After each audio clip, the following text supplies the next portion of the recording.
সোমবার ত্রিপুরার অন্যতম ধর্মীয় স্থান ঐতিহ্যবাহী অমরপুর মাতা চণ্ডীবাড়ি মন্দিরে বিধায়ক অভিষেক দেবরায়ের হাত ধরে উদ্বোধন হল লোক সংস্কৃতি এবং ভক্তিগীতি দেবী বন্ধন অনুষ্ঠান।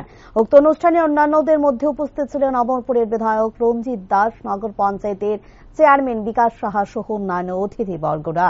প্রতি অমাবস্যা তিথিতে এখন থেকে মাতা মঙ্গলচণ্ডীর নাট মন্দিরে অনুষ্ঠিত হবে লোক সংস্কৃতি এবং ভক্তিগীতি ভজন অনুষ্ঠান। উদ্বোধন অনুষ্ঠানটি ঘিরে অনুষ্ঠিত হয় সাংস্কৃতিক অনুষ্ঠান। উদ্বোধন অনুষ্ঠানে অমরপুর বিভিন্ন প্রান্ত থেকে সাধারণ মানুষদের উপস্থিতি ছিল বেশ চোখে পড়ার মতো। পরিশেষে বিধায়ক অভিষেক দেবরায় বলেন, ত্রিপুরেশ্বরী মায়ের মন্দিরের ন্যায় মাতা মঙ্গলচণ্ডী মন্দিরের একটি ঐতিহ্যবাহী ও ধর্মের আস্থার স্থান।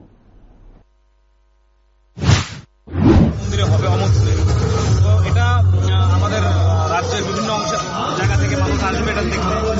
এখানকার নতুন প্ল্যাটফর্ম পেল, এখানকার যারা গায়ক গায়িকারা আছে তাদের জন্য মঙ্গলচণ্ডী মেলার জন্য পুরো 1 বছর ওয়েট করতে হয়।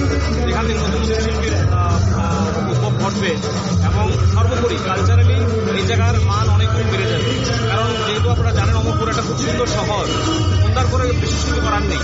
তো এই ধরনের উদ্যোগ যে আমাদের কৃষ্টি সংস্কৃতি কালচার এবং এটাকে একত্রিত করা এবং এটাকে আমাদের এগিয়ে নিয়ে যাওয়া, দারুণ উদ্যোগ একটা নেওয়া হয়েছে এবং আমি এখানে আসতে আনন্দিত আজকে। এবং খুব সুন্দর আপনারা দেখবেন, শুধুমাত্র গান না, সেখানে নৃত্য হচ্ছে এবং গান হচ্ছে, বিশাল সংখ্যায় মানুষ এখানে উপস্থিত হয়েছে। এটা যখন প্রত্যেক মাসে একবার করে হবে, এখানকার যে কালচারাল রূপ এটা আরো অনেক গুণ বেশি স্ট্রং হবে, স্পিরিচুয়াল রূপ অনেক